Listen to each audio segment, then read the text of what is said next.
안녕하세요. 저는 대구에서 살고 있는 40대 초반의 평범한 남자입니다. 제가 이렇게 사연을 보내게 된 이유는 여러 사연들을 읽어보던 중 문득 그런 생각이 들었습니다. 저 또한 남들과 다르지 않게 기가 막힌 인생사를 살아온지라 제 이야기를 들려드리고 싶었고, 제 삶이 한때는 지옥과도 비교할 수도 없는 곳이었다면 지금은 세상 누구보다 행복한 천국에서 살고 있기 때문입니다. 그래서 지금 삶이 힘든 많은 분들에게 제 살아온 이야기가 도움이 되었으면 하는 소망이 생겨서 사연을 적게 되었습니다. 제게는 너무나도 지옥 같았던 그때 이야기의 시작은 15년 전으로 거슬러 올라가야 합니다. 그때는 고등학교를 졸업하고 남들처럼 미래에 대한 꿈도 가득하고 이성에 대한 관심도 많은 그런 시절이었죠. 하지만 어릴 때 아버지가 일찍 돌아가신 이후로 저는 학창시절부터 줄곧 가장이라는 생각을 갖고 살았기에 남들과 달리 대학교를 가지 않았고 국방의 의무를 일찍 마치고서 한참 일을 하면서 지내던 시기였습니다. 사업을 하시던 아버지의 유산 덕분에 형편은 여유로워서 무엇을 하면서 살아야 할까 고민하던 중 남들보다 요리에 대한 자신감도 많았고 애정이 많이 있었기에 제 소박한 꿈은 저만의 식당을 열어서 많은 사람들에게 제 음식으로 행복한 식사를 할 수 있게끔 해드리는 게 꿈이 되었었죠. 그래서 주방 경력을 쌓기 위해서 다양한 식당에서 주방 보조로 일을 하고 있을 때였습니다. 평소와 다름없이 주방에서 한참 정신없이 일을 하고 있는데 익숙한 목소리가 들려오더라고요. 그래서 주방 창문을 통해서 홀 쪽에 있는 곳을 봤더니 저와 가장 친하게 지냈던 여자 사람 친구가 와 있었죠. 사실 그 여자 사람 친구는 초등학교 시절 어릴 때부터 저를 짝사랑해왔고 몇 번의 고백을 했지만 저는 우정을 깨고 싶지 않았고 그 친구에게 이성적으로 관심은 없었기에 결국 사귈 수가 없었던 사이였습니다. 그렇게 저와 그 친구는 학창시절 동안 많은 시간을 지내게 되면서 이성적인 감정은 다 털어낼 수 있었고 정말 때로는 동성 친구보다도 더 가까운 사이로 지내면서 서로에게 많은 의지가 되어 주었죠. 그런 그 친구가 제가 일을 하고 있던 식당에 직장 동료인 친구랑 영화를 보고 배가 고파서 왔다고 하더라고요. 저는 그 식당에서 몇 년 동안 오래 일을 해왔었기에 나름대로 서비스도 챙겨줄 수가 있었고 마침 퇴근 시간도 다가와서 친구에게는 주문해서 먹고 있으면 잠시 들린다고 말하고는 자리로 돌려보냈죠. 그렇게 하고 난 뒤 저는 주방장님께 자초지종을 설명드리고는 제가 자신 있어 하는 음식을 직접 조리를 해서 친구가 있는 테이블에 가져다 주러 갔습니다.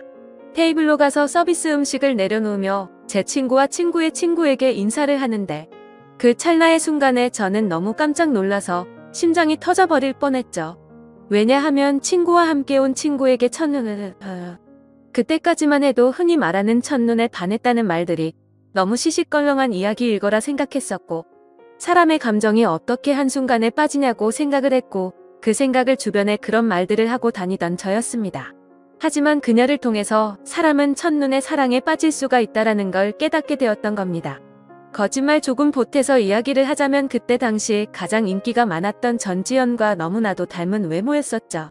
저는 식은땀이 날 정도로 당황했지만 아무렇지도 않고 괜찮은 척하면서 서비스 음식에 대해서 저만의 방식으로 친절하게 안내를 해주었고 맛있게 먹으라고 인사를 건넸죠. 그러자 친구의 친구인 그녀는 이렇게 맛있는 음식도 해주셨는데 안 바쁘시면 같이 드시자고 하더라고요.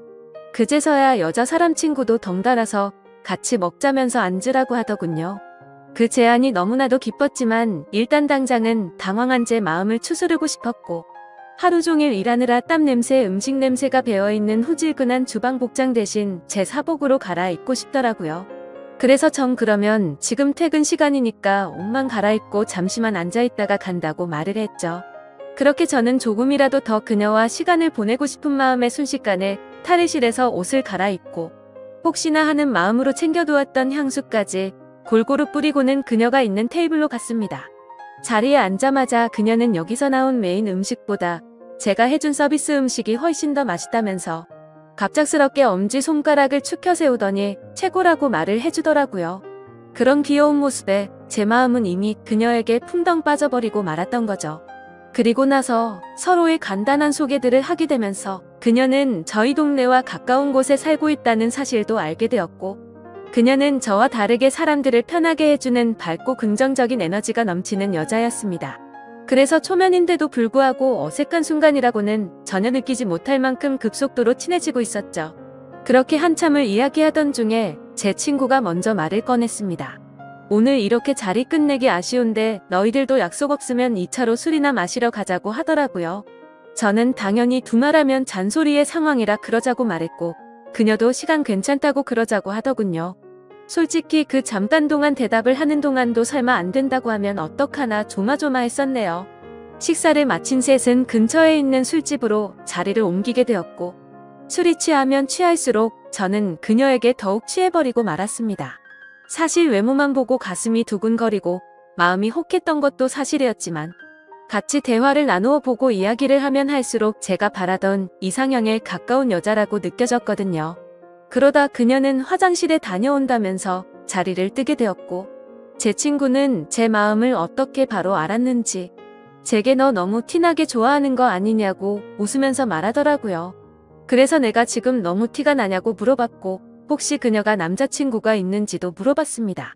그러자 친구는 얼굴도 예쁘고 성격도 좋아서 주변에 남자애들이 많긴 하던데 남자친구가 있는지는 모르겠다고 하더라고요. 그러면서 친구는 잠시 동안 가만히 있더니 저를 보고 묻더라고요. 보수적인 성격으로 저렇게 인기 많은 여자애랑 괜찮겠냐고요. 물론 모든 남자가 관심 가질 만큼 예쁘기도 하고 인기도 많은데 그만큼 아마 스트레스 많이 받을 것 같다며 그런 것도 다 감당할 자신 있으면 잘해보라고 하더군요. 사실 친구와는 동성 친구보다도 친한 그런 사이였지만 친구의 감정을 매번 거절해왔던 과거가 있었기에 친구에게 눈치가 보였었죠. 하지만 제 마음을 이해해주고 잘해보라는 친구의 말에 너무 고마웠고 미안한 마음이 들더라고요. 물론 그렇다고 그녀를 포기하진 않았을 겁니다. 이미 그녀에게 너무 많이 빠져 있었기에 친구가 반대를 하더라도 아마 그 의견을 받아들이진 못했었을 테니까요. 그래서 저는 친구에게 응원해줘서 고맙다고 제 마음을 표현했고 그녀와 잘 될 수 있게 도와달라고 말했죠. 그러자 친구는 아무렇지도 않은 듯이 알겠다면서 잘 되면 나중에 밥이나 쏘라고 하면서 웃더라고요. 이야기가 끝날 때쯤 그녀는 다시 자리에 돌아왔고 셋이서 술을 더 마시기 시작했습니다. 그때부터는 친구에게 제 마음을 털어놔서인지 조금 더 푼수처럼 제 마음을 표현하기 시작했고 정말 바보가 따로 없다 싶을 정도로 과한 리액션을 하면서 재밌는 시간을 보내고 있었죠. 그렇게 저도 모르게 친구는 이미 관심 밖으로 사라진 지 오래였고 다 같이 술을 마시던 중 친구는 전화가 왔다며 잠시 자리를 비웠고 다시 자리에 돌아와서는 갑자기 급한 일이 생겼다면서 아무래도 먼저 가봐야 한다고 말하더군요. 그러자 마주 앉아있던 그녀는 이상하다 싶을 정도로 쿨하게 그래 알겠다며 내일 회사에서 보자고 하더라고요. 저도 친구에게 무슨 안 좋은 일 생긴 건 아니냐고 물어봤고 친구는 그런 건 아니니까 걱정 말라면서 먼저 자리를 떠나게 되었습니다. 그렇게 그녀를 처음 만난 그날 너무나도 자연스럽게 단둘이서 술을 마시게 되었고 한참을 마시다 보니 그녀는 술에 취했는지 제대로 정신을 못 차리고 있더라고요. 아쉬운 마음이 컸지만 다음을 기약하면서 매너 있게 그녀를 부축해주고 밖으로 나왔죠. 그녀에게 집까지 조심해서 갈 수 있겠냐고 물어보자 서로 근처 동네에 살고 있는데 집까지 좀 데려다 주면 안 되냐고 묻길래 그런다고 대답을 했습니다. 그렇게 택시를 타고 그녀의 집에 데려다 주는데 갑자기 춥다고 하더니 제 팔짱을 낀 채로 잠을 자더라고요. 갑작스러운 그녀의 적극적인 행동에 많이 당황스럽기는 했지만 기분은 너무 좋았었죠. 10분 정도가 지난 뒤 그녀의 집 근처에 도착을 했고 택시에서 내렸습니다. 저는 그녀가 사는 곳 앞까지 데려주는데 그녀는 갑자기 술이 다 깼는지 맥주를 한 잔 더 하자고 하더군요. 사실 그때는 의아했었죠. 30분 전까지만 해도 정신을 잃을 정도로 취한 것 같더니 맥주를 더 마시자고 하다니 말이죠. 하지만 그때 당시에는 그런 것들이 중요한 게 아니라 그녀와 더 같이 있을 수 있다는 게 좋았을 뿐이었습니다. 저는 그럼 근처에 있는 술집으로 가자고 했더니 그녀는 편하게 마시고 싶다고 하더라고요. 자취를 하고 있어서 집에 아무도 없으니까 편의점 가서 맥주 사서 들어가자더군요. 순간적으로 온갖 상상이 다 펼쳐졌고 처음 만난 그녀와 그녀의 집에서 단둘이 맥주를 마신다고 생각하니 그때부터 또다시 제 심장은 고장난 듯이 두근거리기 시작했습니다. 혹시라도 마음이 바뀔까 봐서 그녀에게 잠시만 기다리라고 하고는 서둘러서 옆에 있던 편의점에 들어가서 맥주를 사서 그녀의 집으로 올라갔습니다. 그렇게 그날 밤 무슨 마법이라도 걸린 것처럼 말도 안 되는 일이 연속으로 일어나더니 결국에 그녀와 저는 만난 지 반나절 만에 서로의 마음을 확인하게 되었고 연인이 되었습니다. 지금 생각해보면 그때 그런 이상한 상황들이 결코 평범하지 않은 걸 몰랐던 게 제 크나큰 실수였습니다. 여자친구와는 순간적인 만남으로 서로에 대해 자세히 알지 못하는 상태에서 연애를 시작했지만 제가 아는 바로는 얼굴도 예쁘고 성격도 밝고 착한 그런 여자였기에 저는 감사할 따름이었죠. 그런데 함께 지내면 느꼈지만 여자친구는 모든 부분에서 금방 불타올랐다가 금방 식는 그런 성격들이 보이더라고요. 저와 연애를 할 때도 마찬가지였습니다. 처음 연애를 시작했을 때는 남들보다도 훨씬 많은 시간들을 함께했고 여행도 정말 한 달에 한 번에서 두 번꼴로 엄청나게 많이 다녔습니다. 물론 여자친구는 돈 한 푼도 보태지 않았지만 저는 여자친구를 너무 사랑했었기에 그런 모든 게 괜찮았었죠. 그러다 보니 그런 일상들이 너무나도 당연해졌고 여유로운 제 형편을 알던 여자친구는 점점 더 비싼 선물을 원하더군요. 어차피 결혼을 약속한 사이였고 여자친구에게 주는 모든 게 아깝다는 생각은 없었기에 원하는 대로 다 해줬습니다. 하지만 그런 행동들도 금방 익숙해졌던 건지 또다시 흥미를 잃은 건지 아니면 당연하게 생각한 건지 금방 마음이 식어 보이더군요. 그렇게 지내던 중 여자친구는 또다시 주변의 또래 친구들이 결혼하는 모습을 봐서 그런 건지 결혼에 대한 생각이 급격히 불타올랐던 건지 뜬금없이 갑자기 결혼을 하자고 먼저 말하더군요. 어차피 내년쯤에 이야기를 하고 결혼을 하려고 생각은 했지만 조금은 당황스러웠죠. 하지만 제 모든 걸 다 바쳐도 아깝지 않았던 여자였기에 그러자고 대답을 했고 결혼식도 속사포로 진행이 되었던 것 같습니다. 여자친구는 곧바로 예식장을 알아보았고 6개월 뒤로 예약을 잡을 수 있다고 하더니 저희 커플은 하루아침에 6개월 뒤 부부가 되는 거였죠. 그렇게 급박하게 준비하던 탓에 정신없이 시간이 6개월이 훌쩍 지나가 버렸고 결혼식을 며칠 앞둔 어느 날이었습니다. 여자친구는 결혼 전에 친구들과 저녁을 먹고 온다고 나가더군요. 그때는 이미 여자친구와 신혼집에서 같이 지내고 있었기에 여자친구를 배웅하고 저는 집에서 있었고 그렇게 연락을 잘 주고받다가 저녁 11시가 넘어가면서부터 연락이 되지를 않더군요. 저는 그때부터 점점 초조해졌고 혹시라도 무슨 일이라도 생긴 거 아닐까 싶어서 정신 나간 사람처럼 여자친구의 친구들에게 연락을 하기 시작했습니다. 하지만 그 연락을 통해서 충격적인 사실을 알게 되었고 저는 당장 집 밖으로 뛰쳐나갔습니다. 친구들과 저녁 6시부터 만나서 밥을 먹고 술을 마신다고 했던 여자친구의 말과 다르게 저녁을 다 같이 먹고 나서 저녁 8시가 되기도 전에 전부 헤어졌다고 하더라고요. 도대체 무슨 생각으로 거짓말을 한 건지 이해가 되지 않았지만 그때 문득 들었던 생각은 이건 다른 남자를 만나서 거짓말을 한 거다라는 확신이 들었던 거죠. 그 생각이 들고부터는 주체할 수 없을 정도로 분노가 치밀어 오르더군요.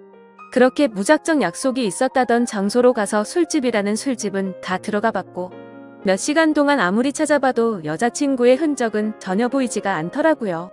어쩔 수 없이 저는 다시 집으로 돌아왔고 새벽 3시가 넘었는데 그때까지도 여자친구는 집에 들어오지를 않았더군요. 그때 때마침 창문을 통해서 밖을 보고 있는데 차 한 대가 서더니 아니나 다를까 어떤 남자와 제 여자친구가 같이 내리더라고요. 순간 당장 창문을 열고 욕을 해버릴까도 생각했지만 제 착각일 수도 있고 무슨 짓을 하는지 보려고 가만히 있었죠. 그런데 갑자기 둘이서 마치 연인 사이처럼 손을 잡는 모습을 보고는 도저히 참을 수가 없었습니다. 그 조용한 새벽 시간에 창문을 열어버리고 크게 소리를 쳐버린 거죠. 그러자 찌질하게도 남자라는 놈은 황급히 차를 타고 달아나버리고 잠시 후에 여자친구는 집으로 들어오더군요. 저는 너무 열이 받았지만 차분히 물어봤습니다. 지금 내가 본 이 상황이 무슨 상황인지 설명하라고요. 그러자 여자친구는 저 친구가 갑자기 늦게 오는 바람에 다 같이 술 한 잔 더 마시다가 늦게 온 거라고 시치미를 떼더군요. 그래서 저는 다 같이 있는데 저 남자 혼자서 늦게 낀 거냐고 물어보자 표정 하나 바뀌지 않고 그렇다고 말하더군요. 그때 그 모습을 본 순간부터 여자친구가 아무렇지도 않게 거짓말을 참 잘하는 사람이구나 라는 걸 알게 되었습니다. 그 전까지만 해도 여자친구의 말은 모든 말을 신뢰하였고 다 믿었기 때문에 충격이 아닐 수가 없었죠. 저는 그래서 네가 전화를 안 받아서 걱정되는 마음에 네 친구들한테 연락해봤고 전부 다 저녁 8시도 되기 전에 헤어졌다고 들었는데 이렇게 아무렇지도 않게 거짓말을 하냐고 말했죠. 그러자 여자친구는 아무 말도 없이 가만히 있더니 제가 혹시라도 오해할까봐 무서워서 거짓말을 한 거라고 하더군요. 저 남자는 사실 회사 업무 때문에 알게 된 거래처 사장님인데 자신한테 신세 진 게 있어서 술 얻어 먹은 거라고 하더라고요. 그래서 너는 거래처 사장이랑 술도 마시고 손도 잡고 그러냐고 물어봤더니 술에 취해서 그 사람이 갑자기 손을 잡은 거라며 자신은 너무 술에 취해서 정신이 없었다더군요. 그러면서 절대로 저 사람이랑 아무 일도 없었고 제가 정 못 믿겠으면 삼자대면이라도 시켜준다고 하더라고요. 그때부터는 너무 난감할 수밖에 없었습니다. 도저히 그냥 넘어갈 수도 없는 노릇이었고 결혼을 앞둔 사이끼리 삼자대면을 해서 진실을 밝혀야 하나 싶었죠. 심지어 삼자대면을 하면 뭐 하나 싶기도 했습니다. 바람피는 사람이 나 바람핀다라고 말할 리가 절대 없었으니까요. 그렇지만 도저히 이런 찝찝한 기분으로는 그냥 넘어가서는 안 될 것만 같았고 그 남자의 얼굴이라도 보자는 마음으로 약속을 잡아서 셋이서 같이 만나게 되었습니다. 예상했던 대로 술에 취해서 실수를 저질렀다며 너무 죄송하다고 사과를 하더니 그날 밤에 아무 일도 없었다고 말을 하더라고요. 하지만 제 여자친구의 첫 만남에 적극적인 모습을 봐왔던 저로서는 그 말이 믿어지지 않았죠. 당연히 그 남자의 얼굴을 봐도 멀끔하게 생겨서 여자를 엄청 밝히는 얼굴이었고요. 도저히 마주하기가 역겨워서 그냥 알겠다고 하고는 자리에서 일어났습니다. 일단 그날은 여자친구에게 더 이상 말을 하기 싫다고 했고 고민을 참 많이 했었습니다. 결혼식을 며칠 앞두고서 오랜 시간 동안 충분히 고민하고 판단할 상황도 없었죠. 그렇게 어영부영 시간을 보내다가 어쩔 도리 없이 결혼식을 올리게 되었고 서로 간의 신뢰가 중요한 부부가 되었으니 두 번 다시는 이런 일 만들지 말자고 서로에게 약속을 하고 화해를 했습니다. 하지만 그날부터는 사실 남들이 볼 때는 표면적으로 알콩달콩한 신혼부부처럼 보였겠지만 제 속마음은 전혀 그렇지가 못했습니다. 잠을 자다가도 그때 그 장면이 떠오르는가 하며 아내가 외출을 하거나 회식을 하고 조금이라도 늦게 들어오면 의심이 들기 시작하더군요. 말 그대로 저는 의처증이라는 심각한 병이 생겨나고 있었던 거죠. 그로 인해서 아내에게도 겉으로는 괜찮은 척했지만 결혼 전에는 즐겨 마시지도 않던 술도 매일같이 마시기 시작했습니다. 아버지께서 간암으로 일찍 돌아가셨었기 때문에 유전적인 문제로 걱정이 되었기에 더 피하는 것도 있었죠. 하지만 그렇게 몸도 마음도 지치다 보니 그런 걱정까지 생각할 겨를이 없더라고요. 그렇게 위태로운 부부 사이도 시간이 가면 갈수록 더욱 악화되어 갔지만 생각보다 아내는 별로 대수롭지 않은 듯 잘 먹고 잘 지내더라고요. 마치 돈 때문에 결혼한 건가 싶을 정도로 저에 대한 관심은 전혀 없어 보였고 카드를 아무렇지도 않게 마구 긁어대기 시작하더니 제 아버지께서 남겨주신 여유로웠던 유산도 어느덧 다 바닥이 드러났던 거죠. 그렇게 결국에는 날이 갈수록 금전적인 문제까지도 다툼으로 이어졌고 제 아내는 제게 갑자기 결혼을 하자고 했던 것처럼 갑자기 이혼을 해달라고 하더군요. 그동안 참고 살았는데 도저히 이렇게 살고 싶지가 않다고 하면서요. 그리고 사랑하는 남자가 생겼다면서 이혼을 하자고 당당히 말을 하더라고요. 너무 갑작스러운 돌발적인 행동에 너무 황당했습니다. 그러면서 일단 당장은 나갈 테니까 짐은 제가 없을 때 챙기러 온다고 하더니 밖으로 나가버리더군요. 잠깐 동안 멍하니 앉아있다가 제가 그렇게 사랑했던 여자를 이렇게 잃을 수는 없다는 생각에 뒤늦게 쫓아 내려갔습니다. 하지만 눈앞에서 아내는 택시를 탔고 저는 재빨리 아내를 쫓아갔습니다. 따라가면서 아내에게 전화를 했지만 계속해서 받지 않다가 나중에는 차단을 해버리더군요. 결국 아내를 뒤따라 가봤더니 고급스러운 오피스텔 앞에서 멈춰서더니 아내의 앞으로 눈에 익은 남자가 다가오더군요. 그 남자는 결혼 전 제 아내와 새벽에 붙어 있었던 바로 그 남자였습니다. 그 모습을 보는데 망치로 머리를 얻어맞는 기분이었습니다. 그동안 결국 나를 속이고 바람을 피우고 있었던 게 맞았던 거구나 싶었고 너무 비참했던 저는 참아 잡을 용기조차 없었기에 아무 말 없이 그대로 집으로 돌아갔습니다. 배신감에 너무 화가 나면서 억울하더군요. 빈털털이 신세가 되어서 버림받은 기분에 제 인생은 지옥으로 떨어진 기분이었고 정신줄을 놓은 채로 술을 마시고 며칠 동안을 폐인처럼 지내고 있었죠. 그러다가 며칠 만에 집에 돌아온 아내가 한심하다는 듯이 저를 쳐다보더니 짐을 챙기고 있더군요. 그 모습을 마지막으로 저는 저도 모르게 눈을 감았다가 다시 눈을 뜨게 되었는데 낯선 천장이 보였고 갑자기 제 옆에서 앉아있던 제 여자 사람 친구가 저를 보더니 갑자기 울기 시작하더라고요. 알고 보니 저는 그날 아내가 왔던 날 급격한 스트레스와 과도한 알코올로 인해 기절을 해버린 거죠. 그렇게 병원으로 실려왔는데 제 아내가 제 친구에게 대충 상황을 설명하고는 이곳으로 부르고 그냥 가버렸다고 하더군요. 그러면서 친구는 자신 때문에 제가 이렇게 된 것 같다며 정말 많이 미안하답니다. 그날 직장 동료였던 아내를 제게 소개시켜주지 않았더라면 이러지 않았을 텐데 라면서 자책하면서 말이죠. 그렇게 대화를 하던 중 의사 선생님이 저를 찾아오셨고 아무래도 정밀 검사를 해야 할 것 같다고 하시더군요. 상황이 심각하구나 생각을 하면서 정밀 검사를 받아본 결과 아버지와 같은 간암이 제게도 자리 잡고 있었습니다. 하지만 천만다행으로 아직은 심각한 상황은 아니니까 수술을 최대한 빨리 해보자고 하더라고요. 그렇게 제 소식을 들은 아내도 저를 찾아왔지만 제 걱정이 되어서가 아니라 이혼서류 도장을 찍어달라며 찾아왔더군요. 더 이상은 미련도 남지 않았기에 곧바로 협의 이혼을 마무리 지어버렸습니다. 그날 이후로 저는 몸도 마음도 너무 아팠기에 모든 걸 포기하고 싶은 마음도 들었고 너무 지쳐가고 있었지만 그런 제 마음을 알고 있던 제 친구는 일까지 그만두고는 제 옆에 붙어서 진심 어린 병간호를 해주더라고요. 그때서야 그동안 무심코 지나쳤던 제 친구의 진심이 보이기 시작했습니다.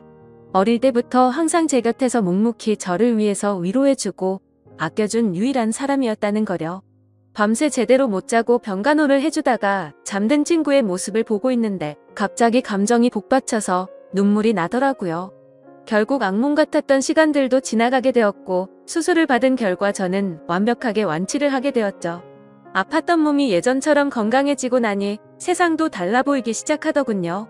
그동안 잘못된 여자 하나 때문에 내가 꿈꿔왔었던 일들이 무너져 내릴 뻔한 걸 생각하니 섬뜩한 생각이 들었습니다. 앞으로 다시 밑바닥부터 차근차근 열심히 해보자라는 생각이 들었죠. 곧바로 제가 살고 있던 신혼집을 팔아버렸고 대출을 받아서 음식점을 차리게 되었습니다. 그리고 친구에게 저 때문에 일까지 그만뒀는데 우리 식당에서 같이 일해보자고 제안을 했고 친구와 저는 맨땅으로 헤딩해서 몇 년 동안을 겨우 입에 풀칠이나 해가면서 버텨냈고 결국에는 어느 순간부터 입소문이 점점 퍼지더니 맛집으로 소문이 나서 장사가 잘 되기 시작했습니다. 그렇게 무너졌던 제 삶은 다시금 일어서기 시작했고 직영점을 하나씩 늘려가면서 제가 꿈꿔왔던 제 음식을 전국적으로 늘려가기 시작한 결과 지금은 전국에 10개 정도의 직영점을 운영할 정도로 과거와는 아주 다른 인생을 살고 있죠. 그리고 돈만 밝히고 남자의 환장한 허영심 많던 전 아내는 결국 빚더미에 앉았더군요. 사업을 해서 돈이 많다고 했던 그 남자의 정체는 겉만 번지르르한 투자 사기꾼이었답니다. 그로 인해서 전 아내는 모아뒀던 모든 재산도 잃게 되었고 빚을 갚지 못하면 경매로 다 넘어가게 생겼다면서 제게 연락이 왔는데 저를 병원에 버려두고 간 것처럼 저도 똑같이 무시를 해주었죠. 정말 사람이 선하게 살면 행운이 따라오고 악하게 살면 불행이 따라온다는 말이 와닿더라고요. 그리고 가장 중요한 제 여자 사람 친구는 어떻게 되었냐고요? 저와 함께 힘든 시기를 같이 겪으면서도 힘들다는 내색 한 번도 안 하면서 묵묵히 저를 지켜준 그 친구는 지금의 제 아내가 되었습니다. 얼마 전 알게 되었는데 제 아내는 저의 행복을 위해서라면 모든 걸 포기할 수도 있었답니다. 전 아내에게 저를 소개시켜주고 먼저 갔던 그날도 밤새도록 울었는데도 내색조차 하지 않은 그런 여자죠. 그런데 왜 나를 이제 안 좋아하는 척 했냐고 물어봤더니 제게 더 이상 부담을 주고 싶지 않았답니다. 하지만 저를 보고 싶었기에 친구로라도 남고 싶어서 자신의 마음을 숨겼었다네요. 정말 천사같이 착한 제 아내를 너무 늦게 알아본 제 잘못은 평생 동안 아내를 행복하게 해주면서 다 갚으려고 합니다. 참 멀고 먼 길을 돌고 돌았던 것 같지만 제대로 된 목적지에 온 것만 같고 지금은 천국이 따로 없는 것 같습니다.